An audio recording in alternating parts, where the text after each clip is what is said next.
All right, let's talk about nanoparticles. If you're revising for your GCSE chemistry exam, this is one of those topics that can feel a bit weird, but trust me, it's absolutely packed with marks if you know the key points.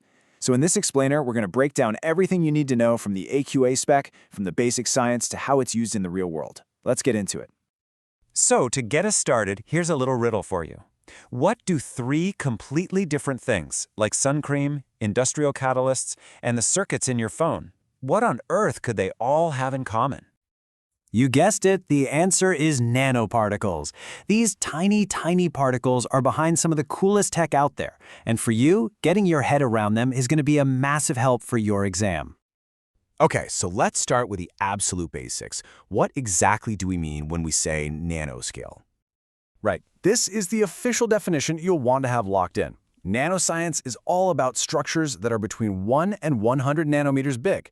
Now, to give you some idea of how small that is, we're talking about the size of just a few hundred atoms. It is ridiculously, mind-bogglingly small.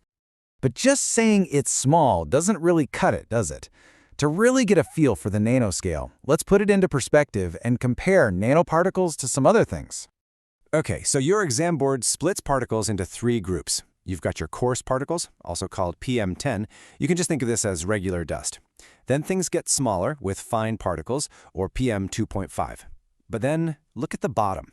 Nanoparticles are in a totally different league, measuring just 1 to 100 nanometers across. This really shows you the crazy difference in size. Seriously, if a coarse particle was the size of a football, a nanoparticle would be smaller than a grain of sand on that football. We're not just talking a little bit smaller, it's a completely different world. So, they're tiny. Who cares? Why does being that small actually matter? Well, it all comes down to their secret weapon, what I call their surface area superpower. Now, if there's one single thing you take away from this, let it be this. The amazing properties of nanoparticles all stem from one simple fact. They have a massive surface area for their tiny volume.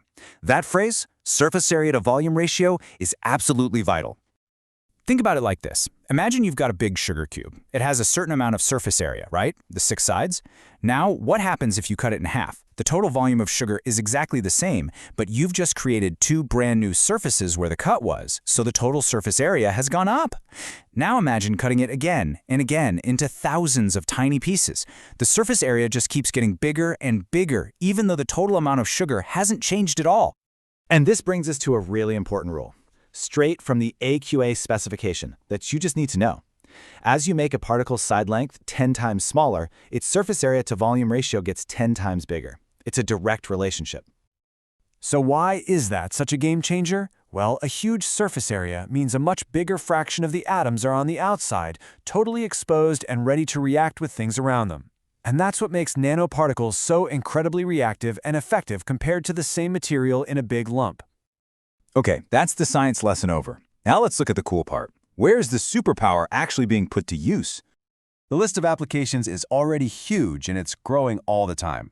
In medicine, they're being used to deliver drugs right to cancer cells. In sun creams, they give fantastic UV protection without making you look like a ghost. And in industry, using them as catalysts can make chemical reactions way more efficient.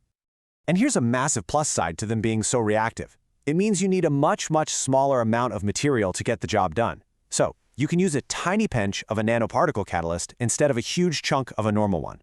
That saves materials, it saves energy, and it saves money.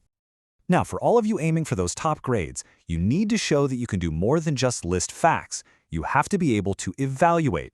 It's not all sunshine and roses. And that leads us to the big, unanswered question that scientists are still grappling with. Is all this new tech actually safe? So let's lay it all out. On one hand, the advantages are huge. We're talking brand new medicines, better products, more efficient industry. But on the other hand, there are potential risks. Because these particles are so incredibly small, they could get into our bodies or into the environment in ways we don't fully understand yet. Could they build up in our cells? Could they harm ecosystems? The honest truth is, the long-term effects are still a big unknown. So what does this mean for you in the exam hall? If a question uses the word evaluate, that is your cue. You must give a balanced argument. Talk about the amazing applications, for sure, but you also have to mention that there are still question marks over their long-term safety for us and for the planet. Phew, okay, we've covered a lot there. So let's just boil it all down to the absolute key things you need to walk away with for your revision. Here we go. Number 1, know the size definition. That's 1 to 100 nanometers. Number 2, understand their superpower. It's all about that high surface area to volume ratio, making them super reactive. 3, be able to name a few key uses. Things like sun creams and catalysts are perfect examples. And finally, number 4, be ready to evaluate. You've got to discuss the good stuff and the potential risks. And we'll finish with this thought.